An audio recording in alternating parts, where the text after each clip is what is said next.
You're listening to the Back Home Network, presented by Home Field Apparel.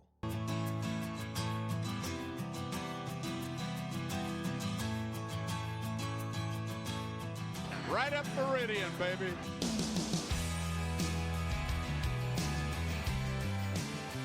All right, folks, welcome back. Right Up Meridian, Scott here with you. We're going to start kicking it up as we get into high gear.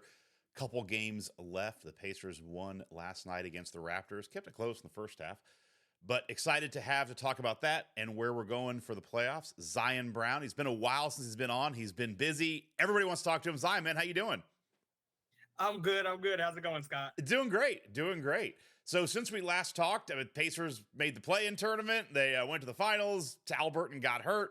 Give me your high-level overview of the Pacers this season. We can dig into kind of what's been happening in the last couple of weeks.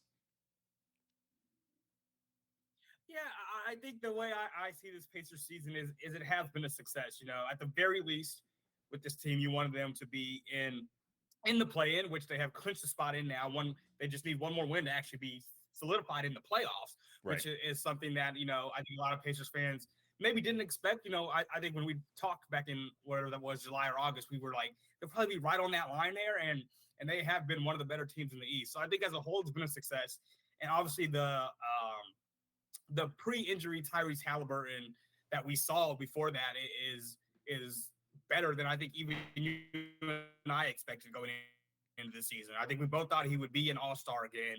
We both thought he would be, you know, a catalyst and a guy that can help them get to the playoffs. But he was legitimately one of the best 8 or 10 players in the NBA during that stretch, right? Like, and that is even better than I had hoped for. I thought he would be close to that top 15 or 20 range, and he was legitimately, you know, before he got hurt. I think there were a lot of people saying he should be a first-team All-NBA player.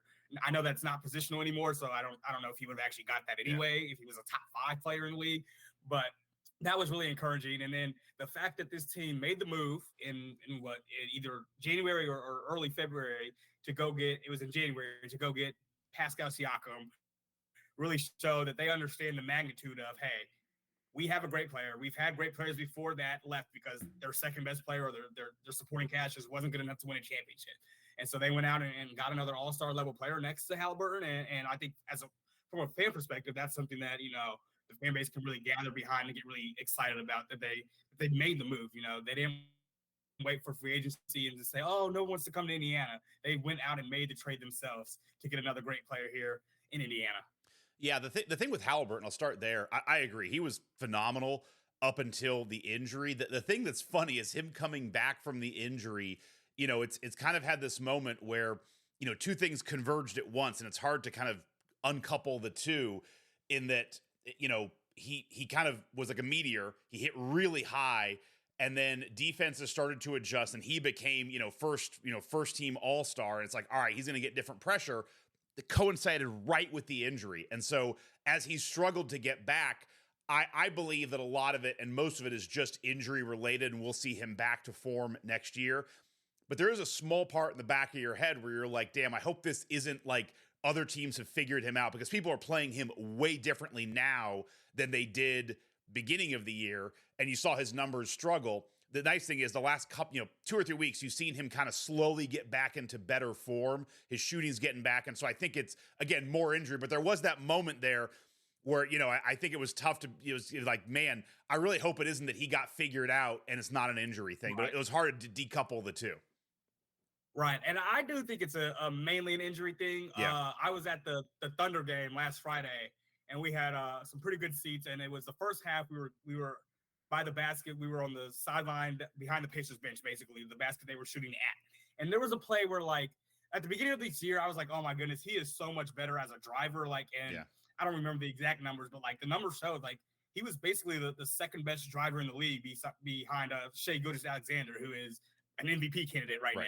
And I remember there was one play where, like, there was just a lot of – I can't remember if he was coming off a screen or if he kind of just got a bit of a step on his defender. But there was, like, so much open space up the right side of the court, and he, like, dribbled it back out. And I was like, he wasn't doing that in December. Yeah. Right? Like, it was a play like that, and I'd have to go back and actually find it. But I was like, that is not the Tyrese Haliburton I remember seeing, right, in December, when I was like, he is so much better as a driver getting to the rim. So I think a lot of it is injury stuff. And then, of course, there is going to be some bumps, though. I think you saw especially after that in-season tournament, that Lakers game where they just kind of blitzed them all game.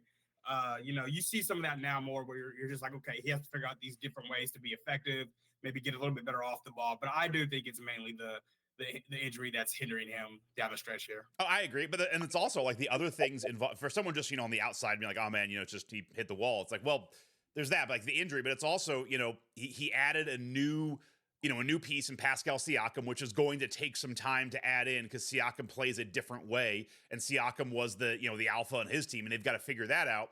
All the while in the midst, you also lose Buddy Hield, who was, for lack of a better term, was kind of like, Haliburton's security blanket. Like he's talked about how so many, even little things, like I read an article where Ty was saying that, he's never like come out before a game and like started the layup line because that was always Hield did that. And it's like little things like that.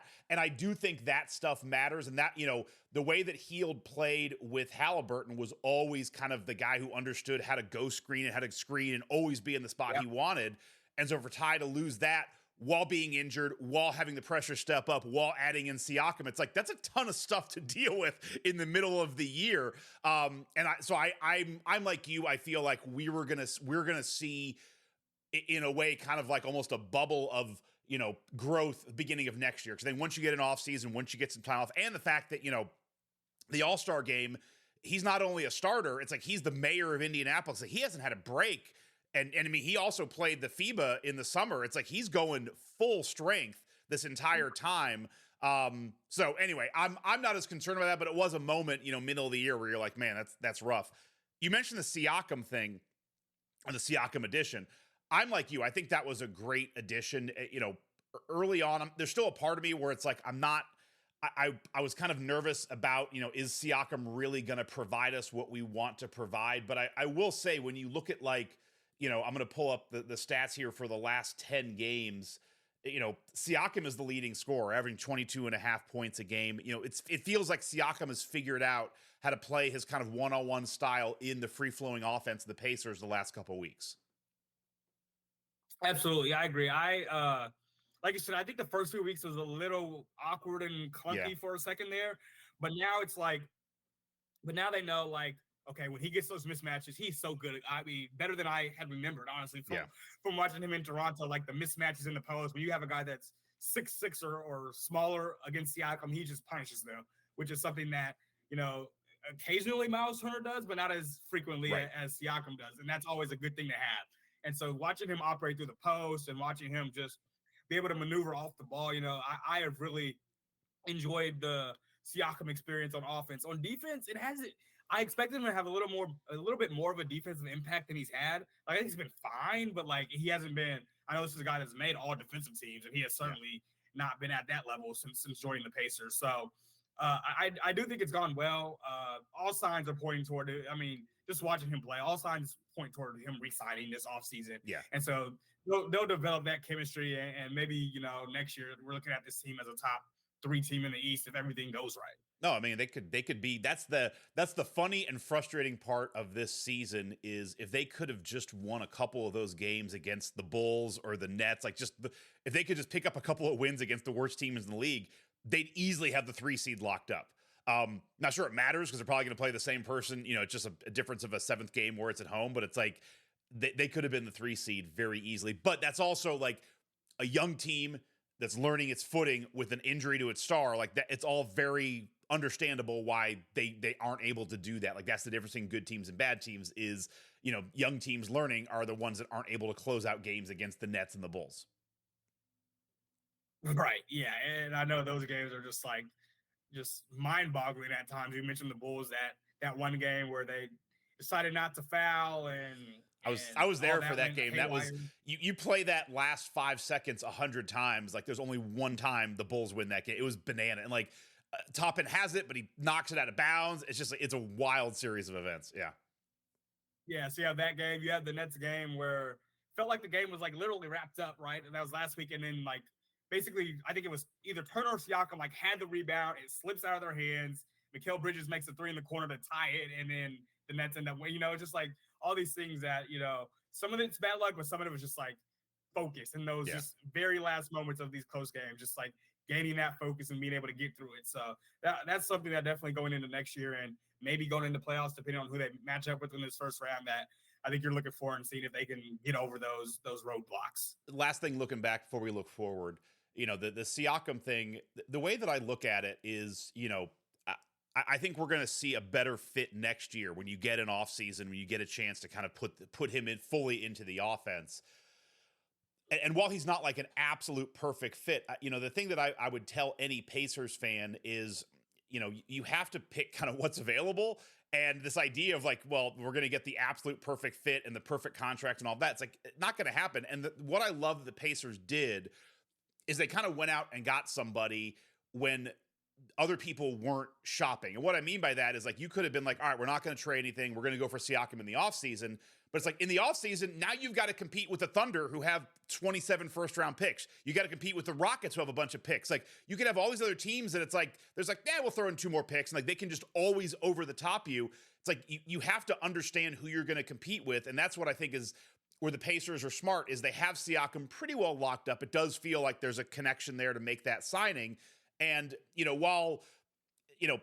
while maybe it's like, is he the perfect guy you want to give a max deal to? Maybe, maybe not. But it's like, you got to fill that slot with somebody. And it's not like you just get the pick of the litter. And once you get into free agency, like you're going to be even if you're the number 1 team, you're still going to be the number 7th team in options, because there's 5 other teams that have more cap space and more picks than the Pacers do, even if there's somebody that you want to get. So as I look at it, like it was a really smart move to kind of get somebody before the big guns come out. At least that's the way I look at it.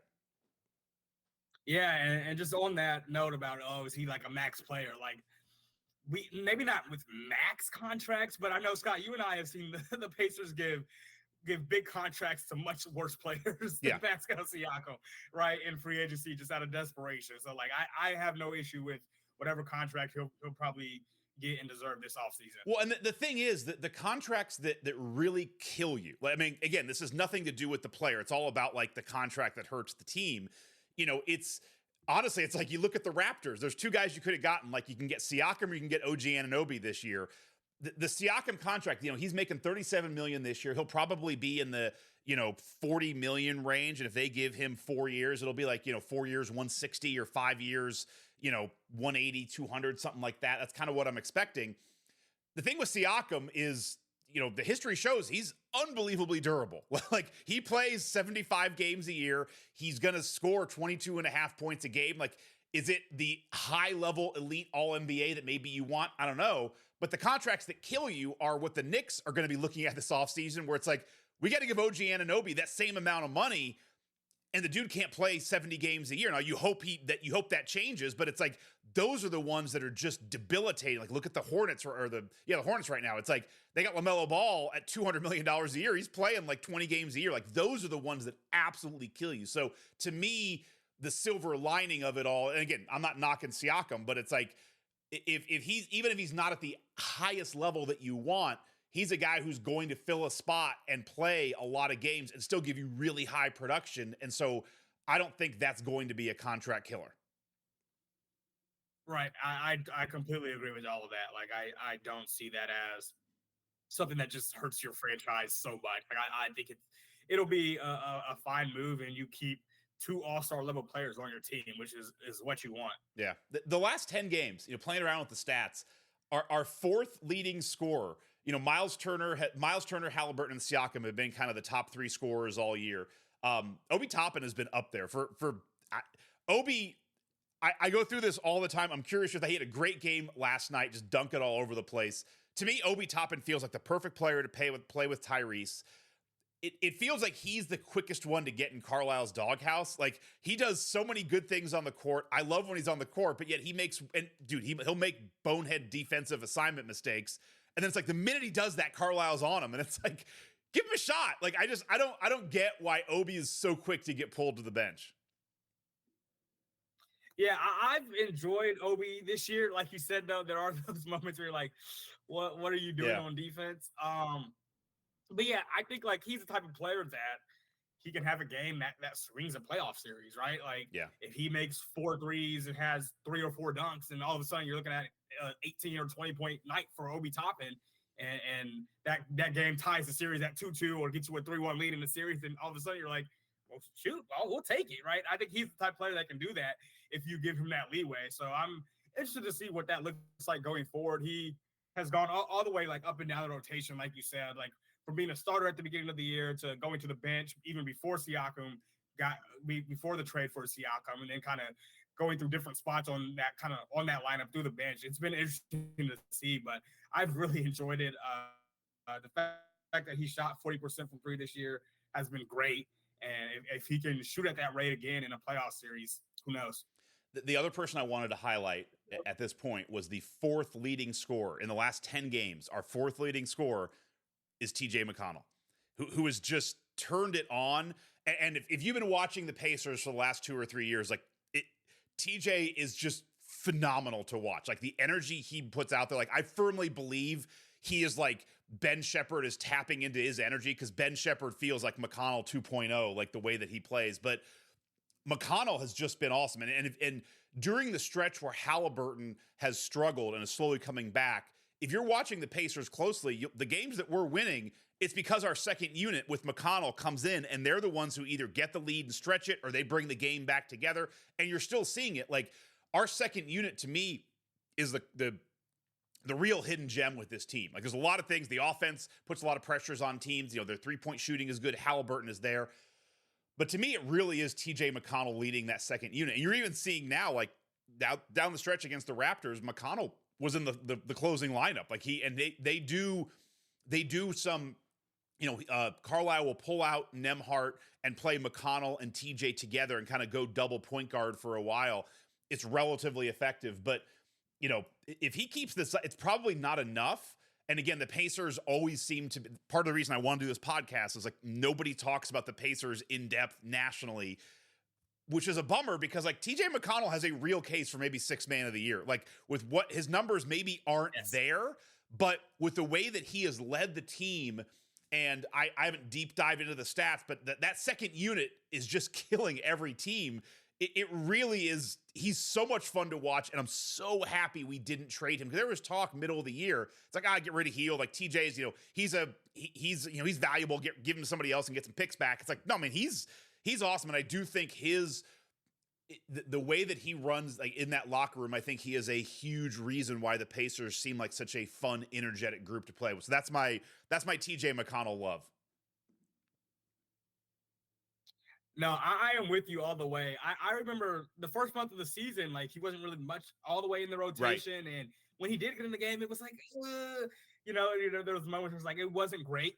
And then it felt like it kind of turned around with him during that in-season tournament. I remember the Milwaukee game. He came in and Milwaukee, I think, was up 8 or 9 early in the second quarter, and Carlisle threw him out there, and he got them back in the game, and they ended up winning that game and making it to the championship of that one. So he has been really good on the 6th man of the year front. I completely agree. He needs to be in that conversation. And it's tough with him because, like you mentioned, there's not this national attention around the Pacers. But if TJ McConnell was doing this off the bench for the Nuggets or for the Celtics or for just for a team that people watched, people would be like, he needs to be in that combo. For me right now, I think Naz Reid in Minnesota is my number 1 in that. And then but TJ would probably be my number 2. So like he needs to be right there in that combo, because what he consistently does off the bench, what he's been able to do the last few games, it's really been incredible. And you look at last night, Jeremiah Johnson talks to him at halftime, and he's like, we got right, like they started terribly in that game at Toronto. And I'm sitting there thinking, oh my goodness, here we go again. Like this is same old story. They're gonna blow this. And then he says, we got back in this game when we decided to grow up. That's what TJ McConnell said. And like that's what you need. Like you said, with Buddy Hield no longer there, you need somebody that's like, hey guys, like we're not doing it. We cannot lose. This is a must-win game for us to make the playoffs. Did you see what he yelled to Bruce Brown during the game? Yes. It's great. For those who didn't watch, like Bruce Brown goes under a screen. TJ just pulls up for the shot and then is basically like yells, like to the point that Quinn Buckner is like cracking up on the broadcast, like yells at Bruce Brown, like, you can't go under that fucking screen.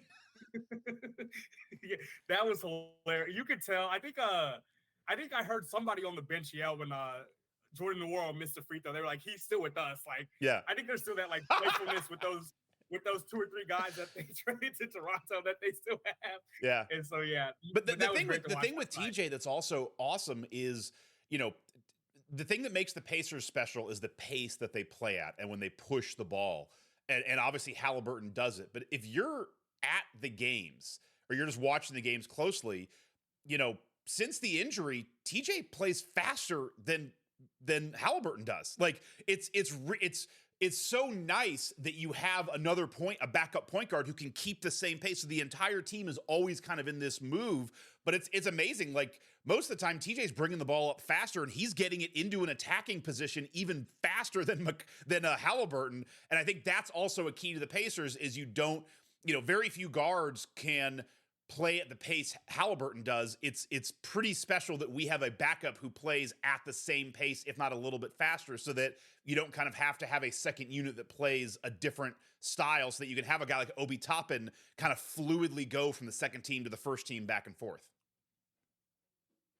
Yeah, and that's exactly right. And those second unit guys, or even the guys that are starters, have learned how to kind of play around and play with TJ McConnell really well.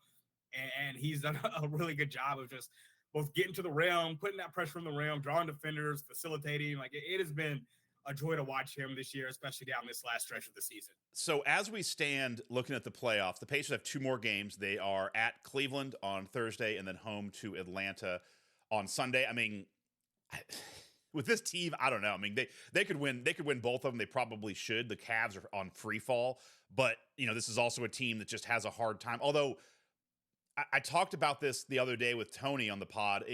It feels like this team is starting to click in a way where, not that they didn't before, but they'd have those bonehead games against they just wouldn't put teams away.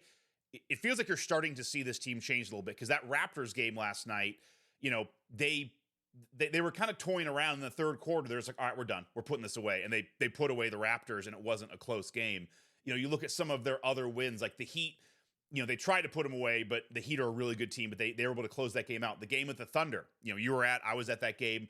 The Thunder were kind of close in that game, and then the Pacers did put it away and got a 12, 14-point win. It feels like they're starting to click into kind of playoff mode. So I could see them winning their next 2, but man, like the rest, where they're going to fit in is wild. I mean, right now the Knicks are the 3 seed, the Magic are the 4, the Cavs are the 5, the Pacers are the 6. I've been saying this for a while. Like, I want your thoughts on it. I don't know how to thread the needle. I don't want the 4 or the 5 because I don't want to play the Celtics in the second round. Again, I was talking to my neighbor this morning on the way back from the bus stop. I don't think the Pacers are going to the title. I don't think they're winning the Eastern Conference. I just want to see them have a chance. I think if they play the Celtics, that could be a sweep. That could be a 4-0 sweep. Like, the Celtics are just disgustingly good. I'd like to stay away from them. I think if they're the 6th seed, I think they got a shot at a really good first round series. And then if they somehow win that, like, I think, they got a puncher's chance against the Bucks. And like, I think they would lose, but it would be a fun series. That's kind of what I'd like to thread. And then if also possible, I'd love to not see the Magic in the first round. It's kind of like, those are all the things that are going on in my head, but I'm curious how you look at it as you look at where things are. I want to go right back to you, because I kind of think the Magic is a fine matchup. What worries you about Bring it. Let's go. Well, no, they're big. The times that we've played them, we played them without Franz once, and Paolo just had his way. Like, I just worry about the size and our ability to defend the Magic. Okay. But give me your thoughts. I want to feel better about playing them. My thing is I do think they'll struggle against those 2 wings, maybe a bit. But you do have Siakam, who I think is a really good on-ball defender. And in a playoff matchup, you have Siakam, who has won a championship against 2 guys who have never played in the playoffs in Franz and Paolo, right? That's something to consider. Like, he has the upper hand as far as experience and just being in those moments in that case. And those guards out there, offensively, right? Like, Jalen Suggs is a great defensive guard. Cole Anthony's good. Markelle Fultz is really good. But offensively, like, I don't really worry about Nembhard and Haliburton really being able to guard those guys. Like, they can make open shots, I guess, sometimes, but they're not like guys who are just going to kill you theoretically. Yeah. Right. So I think in a playoff setting, that really young Orlando Magic team, I'm like, why not?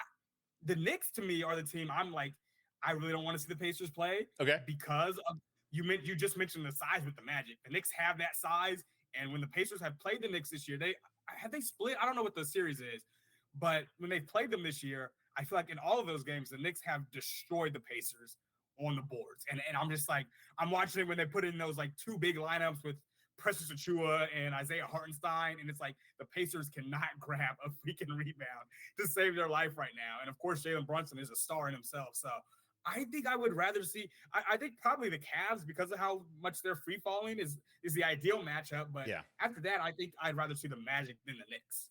Okay. I'm with you on that. I'm also not in love with playing the Knicks for the Brunson thing. Like this is where this has also been kind of a Pacers Achilles heel. And you saw it with the game against the Bulls with DeMar DeRozan. It's like when guys just start going, the Pacers have a hard time of kind of shutting dudes down. And so I do worry about that with Brunson. Like I can see a situation against DeRozan. Yep.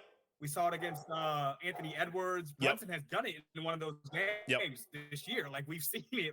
Like you said, when a guy gets to 25 or 30, the Pacers aren't really good from stopping him to getting to 40. Yeah, which doesn't make, I don't know why you can't just like throw double T. It's odd, but it kind of and that's why also like this is why if you're the Pacers, like you really do have to take care of business. And I've been saying this all season on the pod. It's like don't get yourself into the 6th seed and get a series. I think it's so important at this point for the growth of this team to play a series in the playoffs. And this is where the play-in, I think at worst they'd be the 7th seed in the play-in. So you get 2 home games, you get 2 cracks at home to win 1.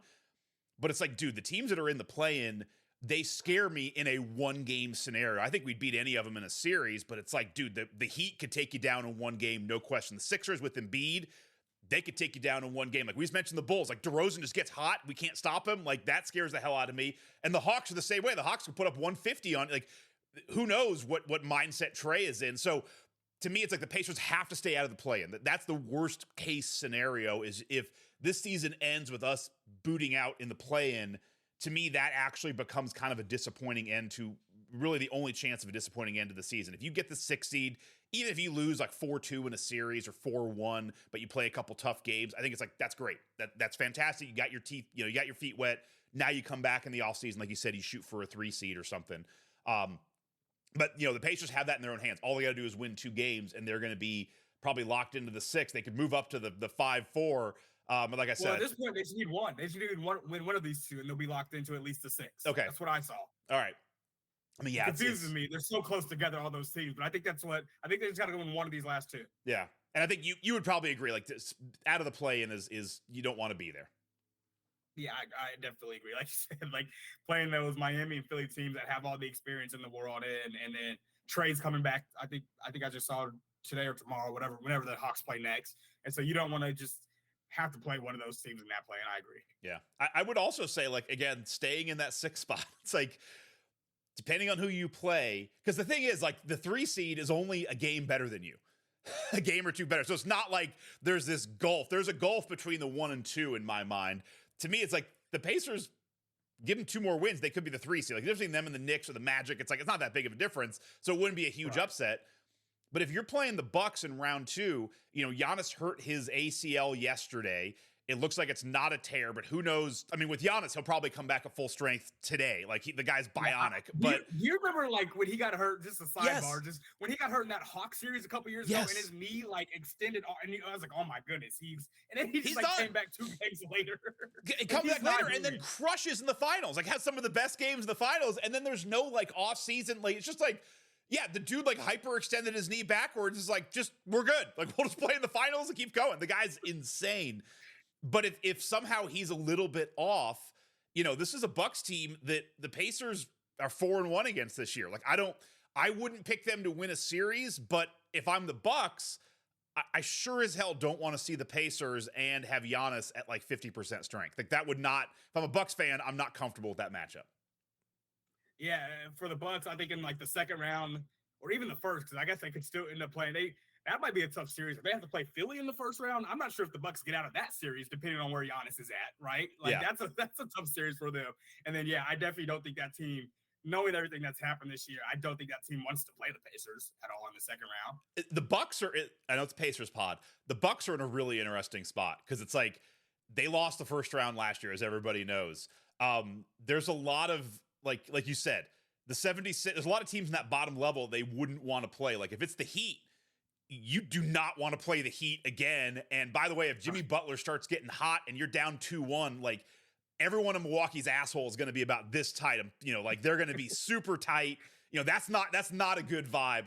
You're right on the 76ers. Like Embiid coming back, who knows? But it's like that's a haul. That's putting all of it on Dame. It's like, all right, Dame, you have to win the series. If he didn't get hurt, they would be the 2 seed right now. Like with the way the Bucks have slipped, they would for sure be the 2 seed in the East right now if Embiid wasn't hurt. And then you have the Pacers who, you know, play a different pace and can kind of get it done. Like unless the Cavs fall to 7 or something, like the Bucks don't really have a good option there, and they have to win that first round series, or else it's like, hey, we're gonna fire Doc and go with like our 5th coach in 12 months. Like I don't know what they're gonna do.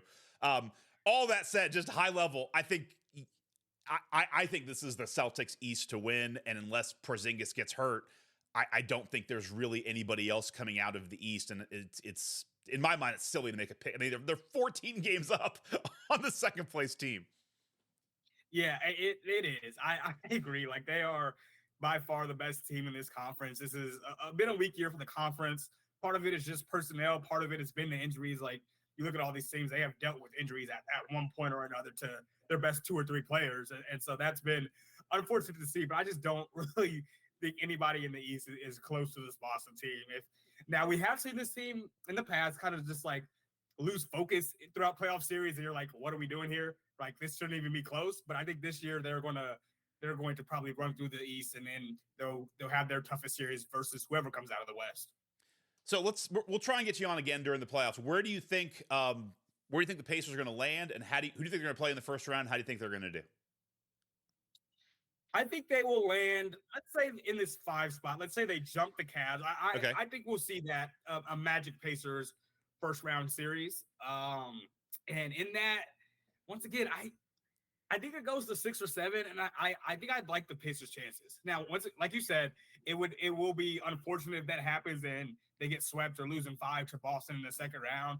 But I think at least if you're able to say we won one playoff series, you're happy with that, you know? Yeah, no, I mean, for a team at this level, you're right. That's the way to look at it. Is like if you get swept in the second round, that sucks, but you won a playoff series. Like that to me is like going into this season, I think you and I would have been like, holy shit, like that's exactly what we want. And I do think no matter where they fall, with the teams they're looking to play, there are teams obviously that you and I, think are better or worse, but there's none of those teams between the Knicks, the Magic, and the Cavs where I'm like, I don't think we have a chance. Like I think any of those teams we could win a series, or it should be a competitive series. And I agree with you. Yeah, I'm excited to see how it turns out. Once again, I feel like that Knicks series could have its ugly moments where it's just whole games where you can't rebound the ball. But I do think no matter who they play, it'll be close. They're all, or not, the Knicks aren't really that young, but Magic, Cavs, and Pacers are all young teams. Yeah. Even though the Cavs have kind of been here the last couple of years, I still don't really trust them. Something seems broken with them. Like something seems broken with them. Like Donovan Mitchell seems out. Like they seem like a team that's ready to be just done with their season. Yeah, and I think that's the bigger question. I think this offseason they really have to look at that whole Mitchell Garland thing and figure out if that's what works, because they're both really good, but it's like it's not working. So yeah, that team, like you said, it feels like a team, that if they could, they would decline the NIT invite. Basically, they're ready. That's so true. That's so true. The last thing, just we haven't got to the playoffs yet, but I'm just the thing that's exciting about this Pacers team is you're pretty much going to bring everybody back. You have Turner under contract one more year. You also have Mathurin, you have Walker, Haliburton, Nesmith, Smith, Jackson, Shepard, Nembhard, all under contract. You and I both agree you're going to sign Siakam back. Like that to me is the exciting thing. The only guy, Doug McDermott is probably gone, but it's, the only one, the question is Obi Toppin. Like, has he done enough to earn himself a contract number that the Pacers can't go to? But I'm curious, what do you think the Pacers look for and look to do this offseason? I think really it's a lot of coming from within. Like I don't see them really making any big moves unless something just kind of falls in their lap. Like I think a lot of it is about and I think we said this back when we talked in July. Like it's about the development of 2 guys to me, and that's Mathurin and Jarris Walker. Right? I think you want. Yeah. What's your take on Walker? Is Walker? Is that just Carlisle not playing him? Like, I'll give you my take real quick. every time he plays, I like it. I mean, as a rookie, as a young player, like, he makes a ton of mistakes, but he also has a lot of flashes of brilliance. And there's moments where I'm just like, dude, play him. Like, this is the highest pick you've had in 25 years. If this guy is a bust, that's not good. But like, this is to me, it's the worst case of all worlds, where it's like, he's not a bust, he's just not playing. I don't know. I'm not sure what's going on there. I thought with Mathurin going out, you'd see more Walker. You haven't. So I'm very perplexed by it, because at some point you have to play your 7th pick in the draft. Yeah, I completely agree. I really like him too. Like, I like the fact that he's a good facilitator, because to me that really helps Tyrese when he gets trapped or when he gets, hedged hard. You can get it to him and he can make a play out of that.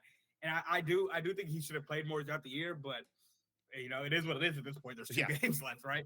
But I want to see like I doubt that both Obi Toppin and Jalen Smith will be back next year, which will open up that playing time for Jarris Walker to kind of shine more. But I really want to see him more next year, because I do think the future of this team hinges on the development of those 2 guys that, like you said, the 2 highest draft picks the Pacers have had in 30 years between Mathurin and Walker. So hopefully Mathurin can recover quickly enough to really get into off-season training as soon as possible.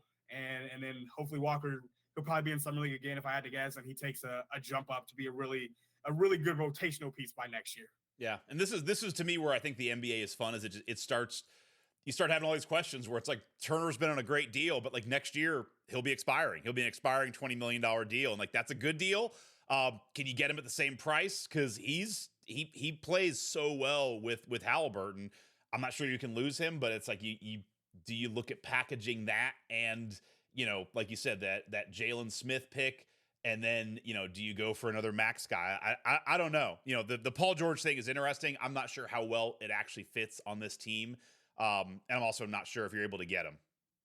Yeah, he doesn't feel like a guy that, even though it's been rocky in LA, he doesn't feel like a guy that wants to leave home. Like, he's got his podcast. It's much easier to get podcast guests in LA than it is in Indianapolis. Yep. So like, I just don't really see it happening unless something just behind the scenes that he and Kawhi, or he and James Harden, like, really don't like each other, which it doesn't seem to be that way. I think he's going to stay put there as long as he can. So I don't see that. It'd be cool to see, but I don't really think it'll happen. Yeah. All right, man. Well, Zion, it's been great having you on. Let's have you on again as we hit the playoffs. We're going to start doing more of these, kind of pick up the pace as we get there. And your call, 6 seed. We're getting to the second round. So says Zion. It's happening. Hey, don't bet on it. I'm not a genie. No, I like it. I'm excited to get a playoff game in Gamebridge. It's been way too long. And I think they should play in their city jerseys the whole playoffs. Like, that's been what they played in the in season. Like, they've played really well in those cities. So I think they should do that. I'm not against that. Yeah. All right, Zion, I appreciate you coming on as always. And thank everybody out there for listening. And for everyone out there, again, thank you for listening. So this is Scott for the Right Up Meridian podcast, signing off.